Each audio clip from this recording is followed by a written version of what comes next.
लोकसभा में इस हफ्ते के अंत में वंदे मातरम के 150 वर्ष पूरे होने के मौके पर विशेष चर्चा आयोजित की जाएगी।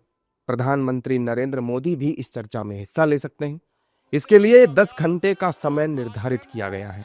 इस चर्चा को लेकर विपक्षी नेता बीजेपी पर हमलावर हैं। विपक्ष पूछ रहा है कि अब बीजेपी को अचानक से वंदे मातरम से इतना प्रेम कैसे हो गया और एसआईआर पर सरकार चर्चा क्यों नहीं कर रही है, ये बताएं। पता नहीं अभी, लेकिन वंदे मातरम कौन गाता था, वंदे मातरम का पूरा पता होना चाहिए ना। 1925 में आरएसएस की स्थापना हुई, 47 तक वंदे मातरम गाया कि नहीं गाया।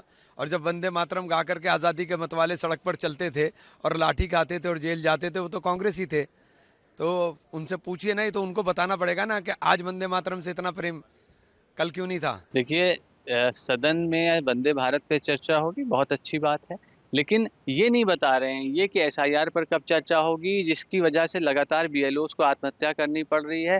पूरा देश इस समस्या से जूझ रहा है। मुझे लगता है सरकार जो ज़रूरत के मुद्दे हैं, मौके के मुद्दे हैं, उनसे भटकना चाहती है, उस पर बात नहीं करना चाहती। और जहाँ तक वंदे मातरम की बात है, जहाँ तक जय हिंद की बात है, ऐसे नारे जो हमारे देश की स्वाधीनता आंदोलन में लगाए गए थे, उन नारों के खिलाफ अभी भारतीय जनता पार्टी की सरकार सदन में ये बात लाई है कि नारों को सदन में लगाया नहीं जा सकता है। तो ये भारतीय जनता पार्टी का दोहरा चरित्र है, दोहरे मार्ग।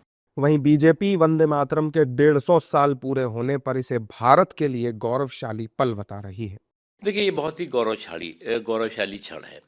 और वंदे मातरम जो है वो किसी एक ये मुल्क के जो है वो राष्ट्रवादी जुनून और जज्बे का प्रतीक है और इसका एक बहुत ही गौरवशाली इतिहास है।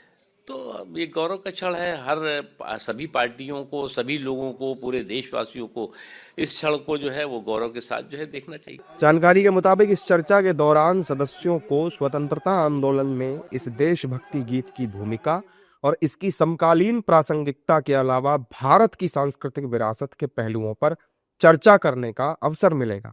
हालांकि विपक्ष इसे लेकर भी सरकार को घेर रहा है।